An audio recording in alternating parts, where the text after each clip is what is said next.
Sean here with BaseMint Comics. It is time for another Corner Box Classics. So I have my tea ready. And again, there seems to be a constant influx of new people, which is nice, but I feel obligated to explain what this is. So really quickly, I started reading all of my comics a few years back from the beginning, starting with Fantastic Four #1 and pulling in every series that I have.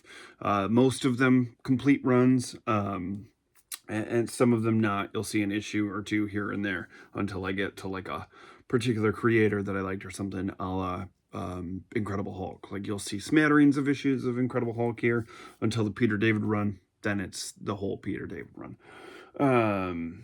And so started in 61. I am currently, this is the week of May 4th, 1982. If I had been able to on May 4th of 1982 to bike up to my comic book shop, I would have popped in A Flock of Seagulls record, jammed to Space Age Love Song, and pedaled up to my comic book shop to pick these 5 titles up off of the rack. That's kind of the idea, and I just go chronologically in order of how Marvel released these.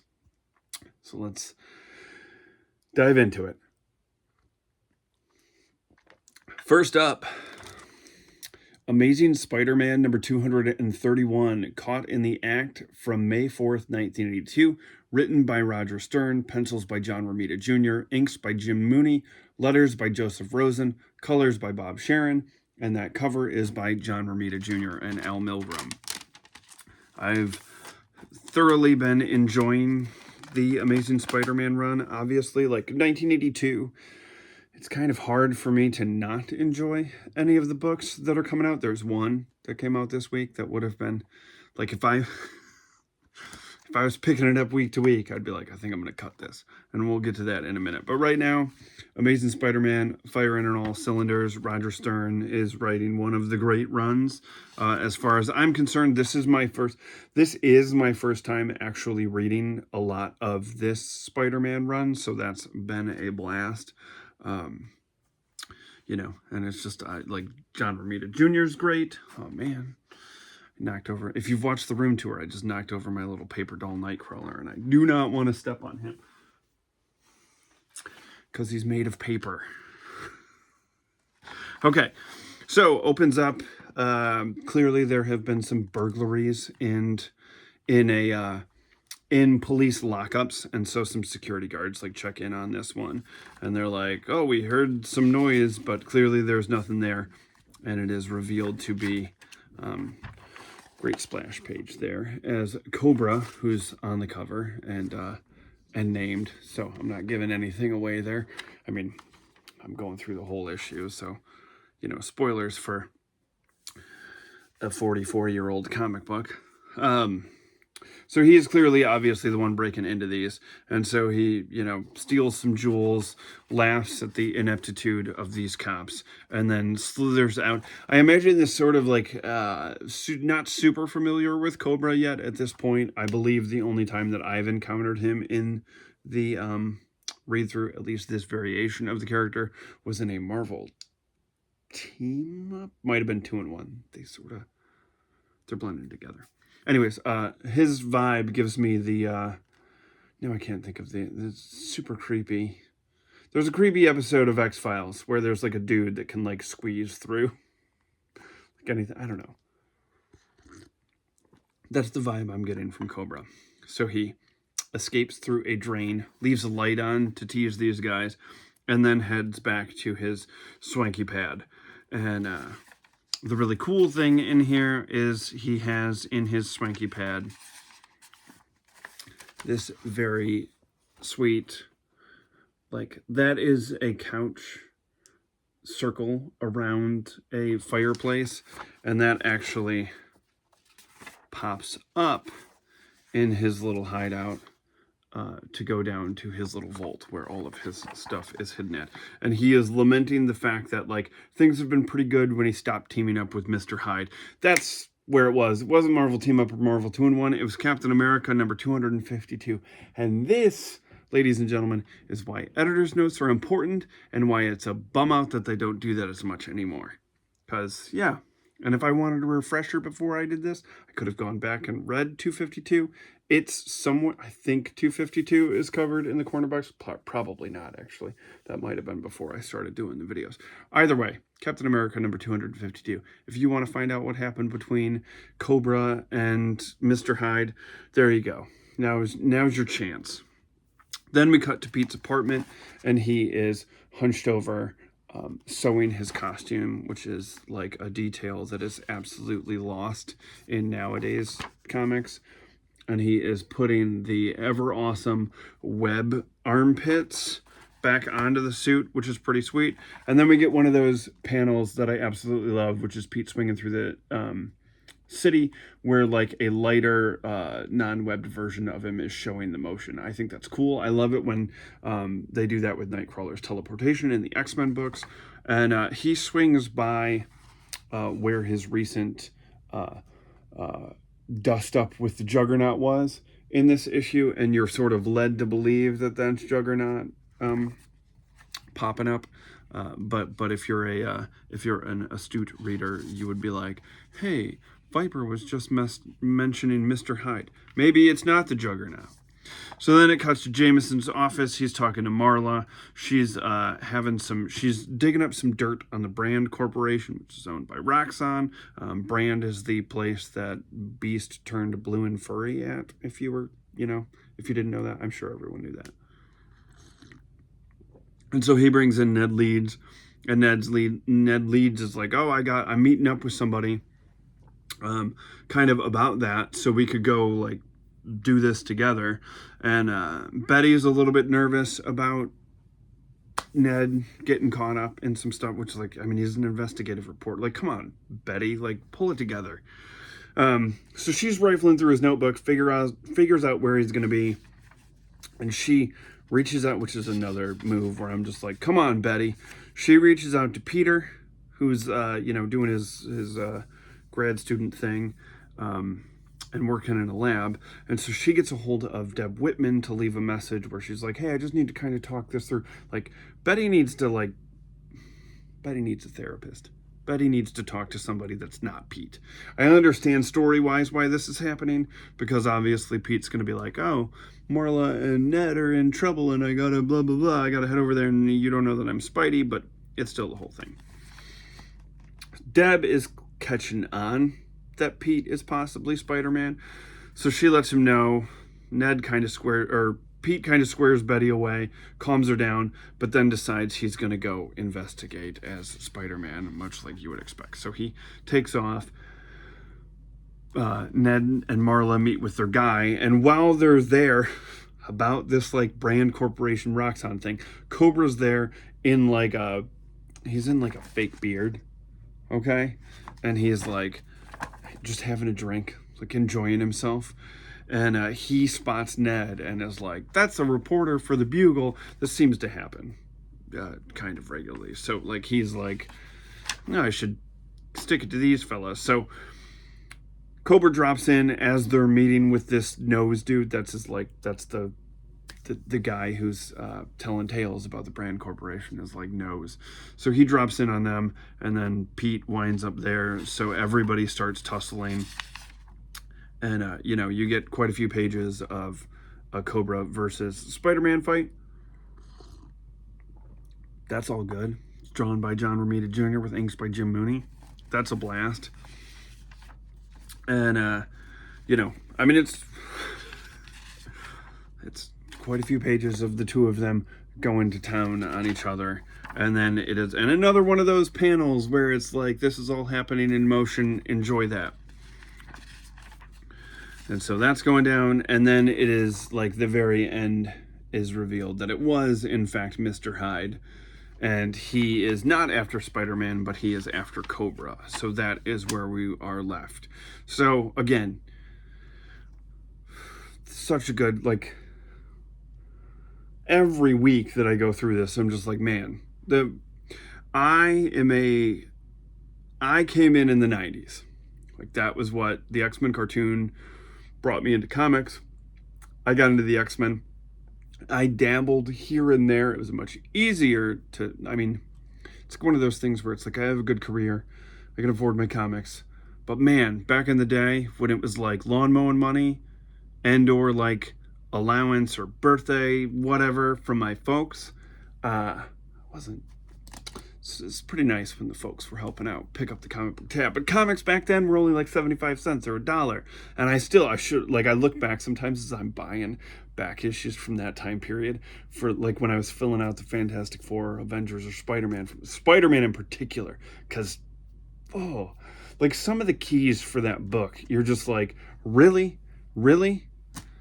Anyways, I sort of kick myself for just being a straight X-Men guy back in the day.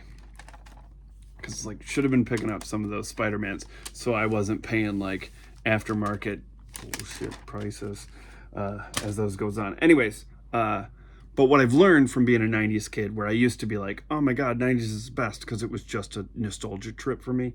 It's the sweet spot. You fellas that are watching this that got to pick up stuff off the rack late 70s, early to late 80s, you were living the dream. I love it. Okay, up next, if I had pedaled up to my shop on May 4th, 1982, I would have picked up Captain America 272, Mean Streets. Cue the Van Halen. Written by J.M. DeMatteis, pencils by Mike Zeck, inks by John Beatty, letters by Rick Parker, colors by Bob Sharon, and a cover that I'm not fond of by Mike Zeck and John Beatty. And the reason why I say this is the rats crawling over like a defeated Captain America bums me out, because there was this movie I saw when I was in high school. It's this Denzel Washington and Angelina Jolie movie called The Bone Collector, and there was a scene in it where like a kid gets like chained up in a warehouse, and like the serial killer or whatever like cuts open part of his legs and like leaves him there for rats to crawl, and that it just creeped me out, man. So I'm not gonna, it's a good issue. I'm not gonna love it for my own reasons for hating a character who debuts in this issue. So it opens up with one of the most muddled splash pages. I don't know if that shows up very well, but this looks like the ink is a little bit runny on this issue. I'm sure this was sandwiched in some humid long box for years before I rescued it. But you know, Mike Zeck's a great artist. He's a great Captain America artist. It is like my first time to New York would have been playing a show at the now closed CBGB's, and then playing like a showcase. I didn't play the showcase. I was just the merch guy at the showcase. But irregardless, I was there. The band that I was working with at the time got signed to Sire Records. And sort of those were my first experiences of New York City, were like clubs. But the city it wasn't like in the comics it comes off as very seedy, but it wasn't at that point, you know. Anyways, Cap's biking through some seriously seedy New York streets, and comes across a crashed cabbie. And then like that's sort of where we leave this, is just like, hey, call an ambulance and like help out this crashed cabbie, which I mean, sure, it doesn't have to be some it's probably going to feed into what happens later on in the issue, but at this point we're just like, weird, this cabbie was slashed and his cab crashed. And then we cut to Steve showing up to a hospital. It's exactly 22 minutes later, and suddenly it's clear out, and he's going to visit Sam, who's there with his sister and his girlfriend, because I am drawing a blank. One of the kids that worked for, I'm drawing a blank on like the Watchers. They were like the kids that like, one of the kids got shot by another kid. So Sam's obviously all pissed off about this, and you know, rightfully so. So basically, like, Steve trying to calm Sam down. He's very upset about this, tired of seeing this kind of thing go on, and so, like, Sam splits to go, like, look for the people that shot this kid up. Steve takes off, and he's being followed by a creepy looking dude that's surrounded by rats. And so eventually Falcon finds, like, a kid that he knows that's all beat up. And then the other, like, the kids who beat him up are there. So Falcon starts fighting them. Okay, Red Wing joins in. You can see all of this go down here. And this is one of the problems with sometimes when I record this a couple days later, and we're going to get to an issue where I was like, man, it's like I got to, I'm not stopping. No edits. I'm not stopping. We're going to refresh my memory as I go through this. So Sam winds up taking these guys out. Steve all of a sudden gets attacked, and, like, this issue sort of, like, it all makes sense, but it's like this dude just kind of comes out of nowhere, and I don't really know why he is attacking Steve. Steve follows him up to the top of a building, and it is revealed to be none other than one of my least favorite Marvel characters, Vermin. I talked oh man, my centerfolds, one staple's holding it on. I briefly talked about Vermin in, like, the video from last Wednesday when I talked about reading Kraven's Last Hunt in the wrong environment and it just not clicking. And Vermin was another one of the things that I just did not like. Anytime that character shows up, I'm just like, I have this, like, I have an graphic audio did these things, like, 10 years ago maybe, where they did, like old school, like, radio plays to some famous Marvel stories. There's the Days of Future Past one that I have, Kraven's Last Hunt, there's a Fantastic Four one that I've got, and they're great. They're really, like, it was really nice to have, like, at work or whatever, to, like, kind of play in the background while I did whatever. But Vermin in that, no better in that little radio drama. So Steve and Vermin are going at it, and the kid that was getting beat up, he winds up going back to his house. Falcon's with him, and the mom is trying to explain how he's been getting in trouble, and, like, she sends the kid to his room, offers Falcon some, like, coffee or tea, or let's say that it's tea, just to be on brand.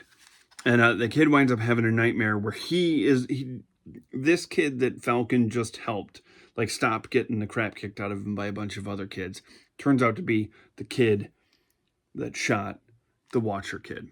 And so then, like, he's obviously upset about this, the kid's upset about this, and Cap and Vermin continue their fight, with Cap being victorious.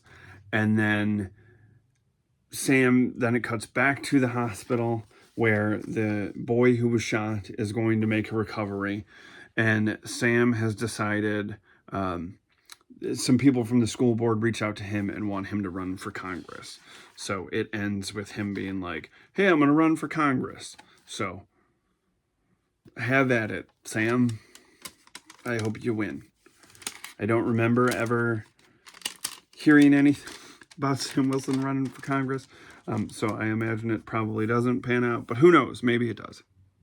But Cap I've been enjoying the DeMatteis and Zek run a lot.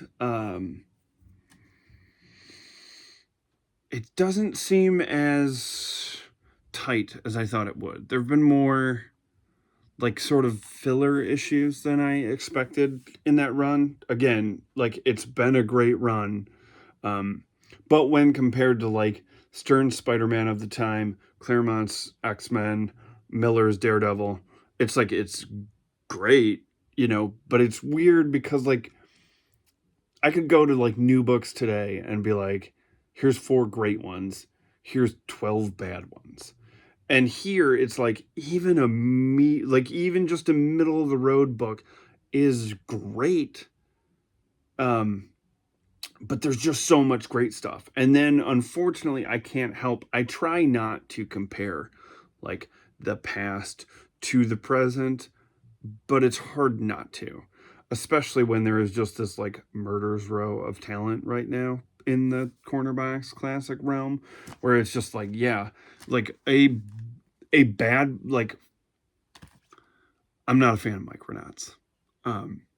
Like, it's fine, but like if I hadn't have found that where I did and basically gotten the entire run, by this point I would have, if I was picking this book up week to week, thrown in the towel on Micronauts.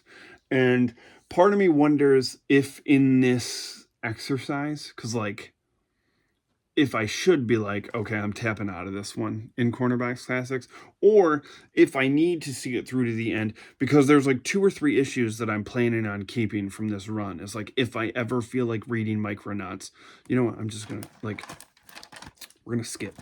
I've been doing these in like alphabet, but we're just gonna go right to Micronauts. So Micronauts number 44, Carnal House, released May 4th, 1982, written by Bill Mantlo.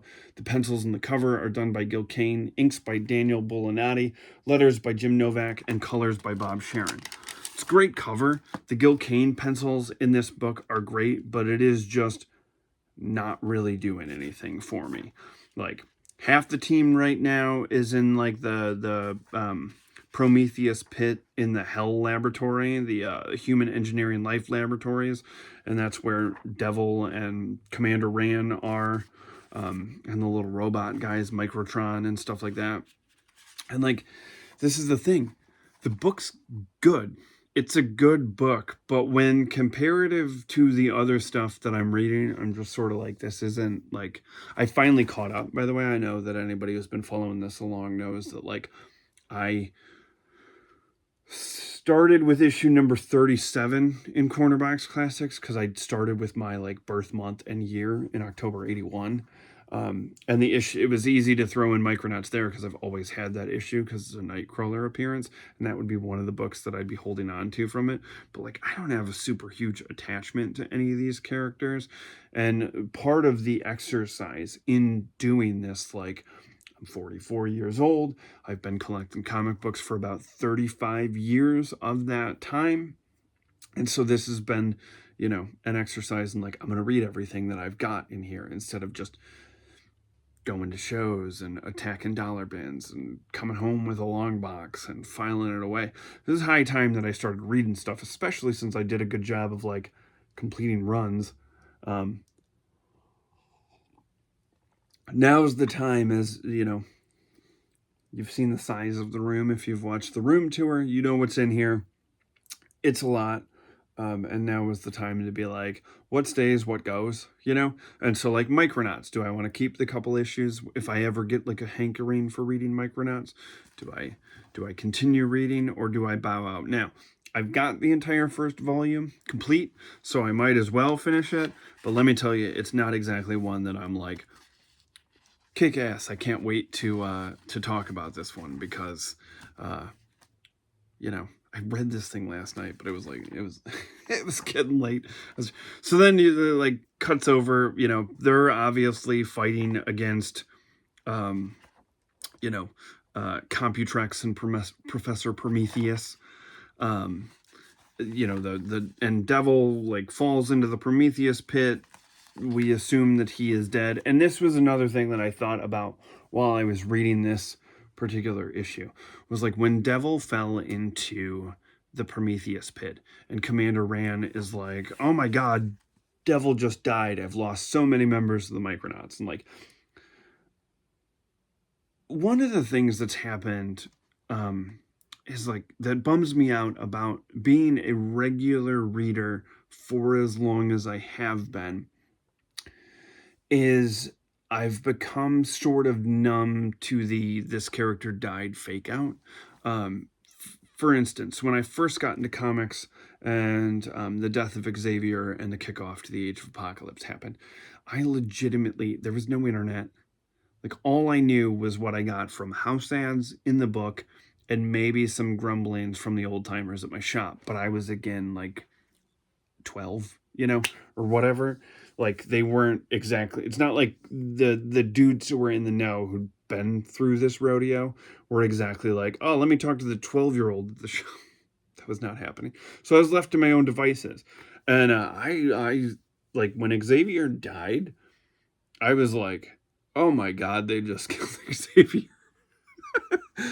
And so now it's like when a character dies, it's like we jump to like cynicism and like, oh, that character will be back, or it's a fake out, or blah blah blah. Nobody's dead except for Uncle Ben. And in this, I'm like, when that happened, when Devil like dove into the pit, and Commander Rand was like, oh, he's dead. I was like, is he? And then I was like, going through this, I should try my best to live in the issue as though it's May 4th, 1982. And I don't know, like, that, Hyde could beat the holy hell out of Spider-Man in the next issue, and that could be that. And I kind of want to move forward with this, like, in that headspace of like, I act as though I don't know what's coming, because for some of these books, other than like just being around and knowing how some of the stuff plays out, there's some books that I don't know the absolute ins and outs of, because I didn't read every single issue.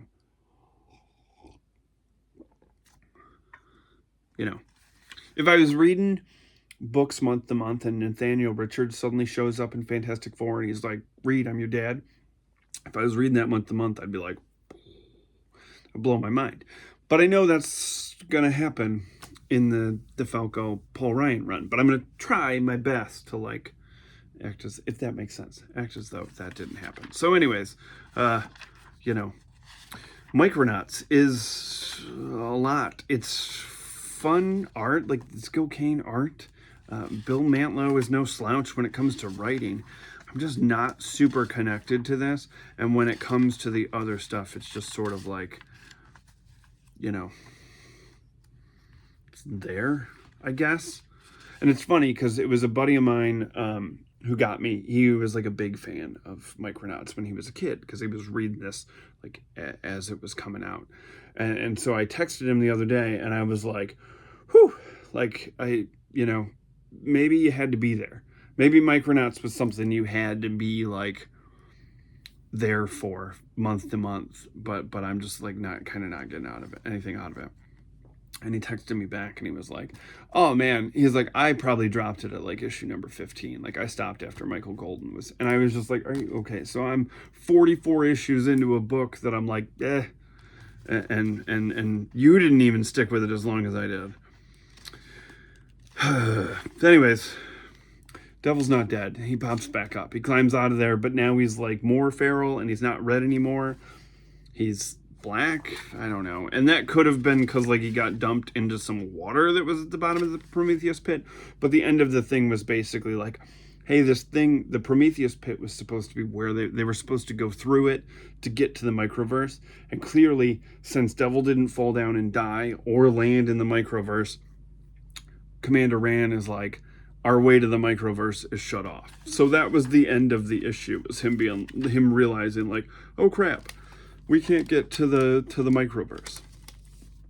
Dun dun dun. So am I gonna probably continue with 45? Yeah, I bought the issue. Like I'm probably gonna stick with it. Is this gonna be a title that stays?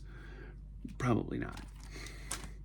Somebody might find themselves with an Micronauts run -3 issues, because I really loved the 2 issues where Ant-Man guest appeared, Scott Lang guest appeared, and I will not give up that Nightcrawler issue because he's my favorite.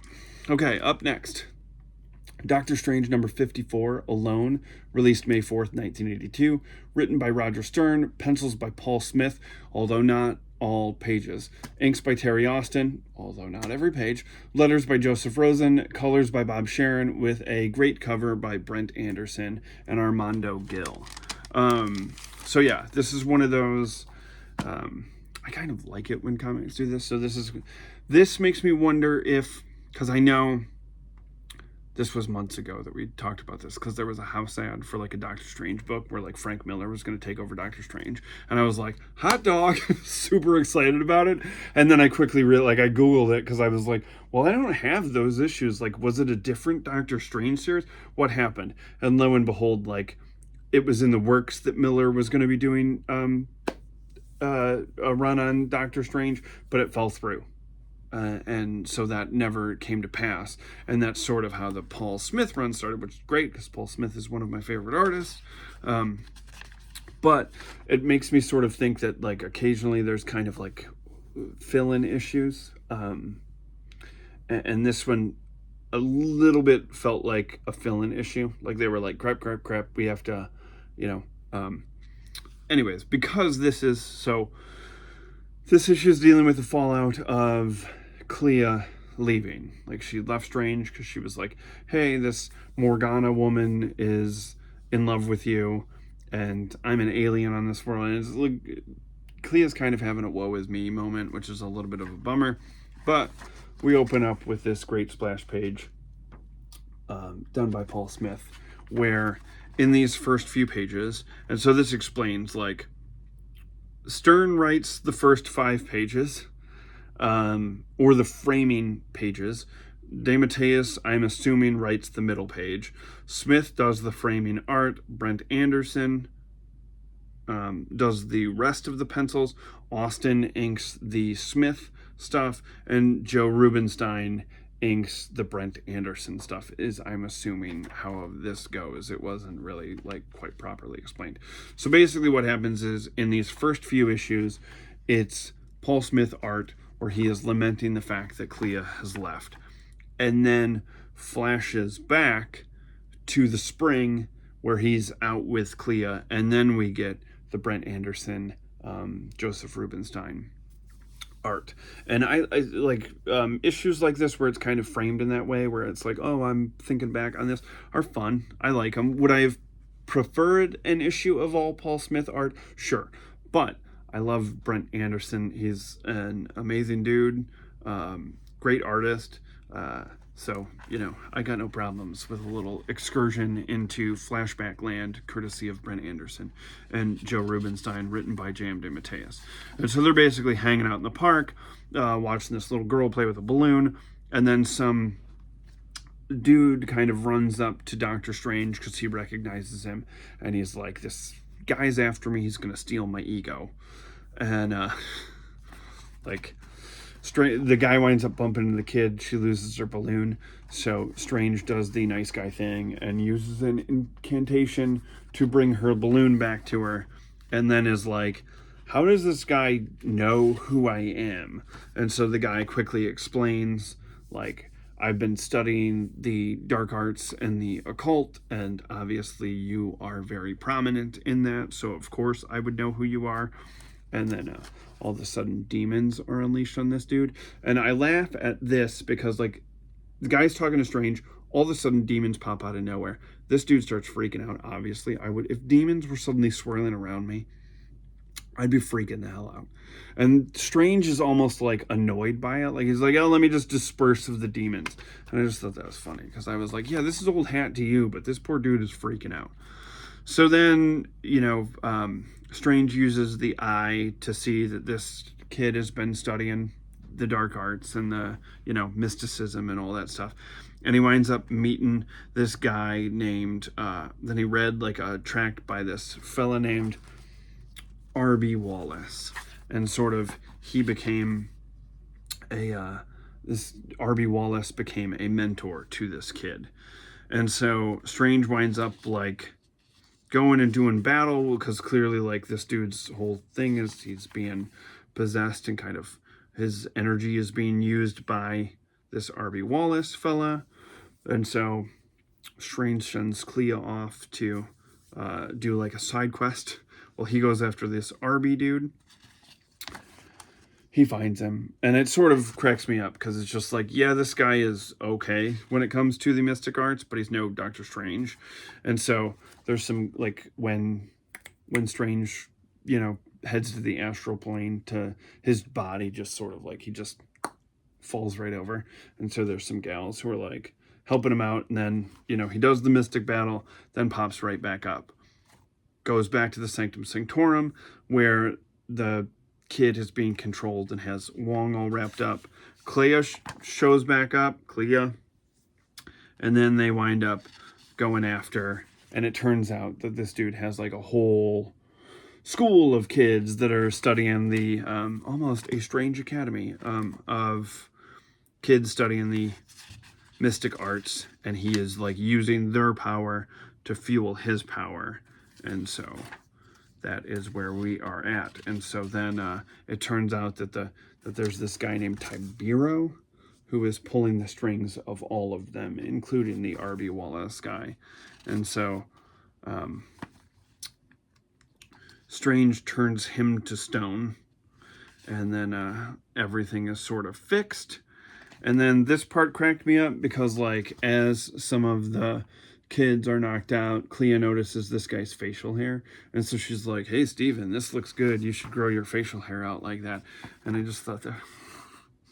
I understand they were trying to show that this was, like, earlier. And then Stephen Strange had a new look. But it's just kind of a funny thing that they, like, threw in there. And so, you know, then it's just morose Stephen Strange looking on... bummed still about Clea being gone, but I guess it gave us another, Clea story in between this, like, him lamenting her. So, was this as good as the Chris Claremont Gene Colan run? No, but I have been enjoying older Doctor Strange much more than I thought I would. Like, again, this has been, you know, the initial thing was like, it's been good. I'm glad that I went back and picked up that Paul Smith era of Doctor Strange, which like when I bought it all on a lot, and it came with the Chris, and I was like, I didn't even realize Chris Claremont did Doctor Strange. And then the art was by Gene Colan, and it's fantastic, and it's great. So that's where we're at. Okay, so next, my favorite cover of the week.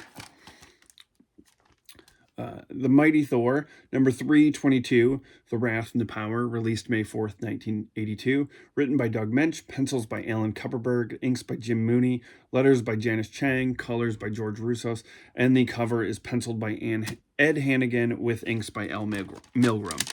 And it is a great cover. Like, look at that cover.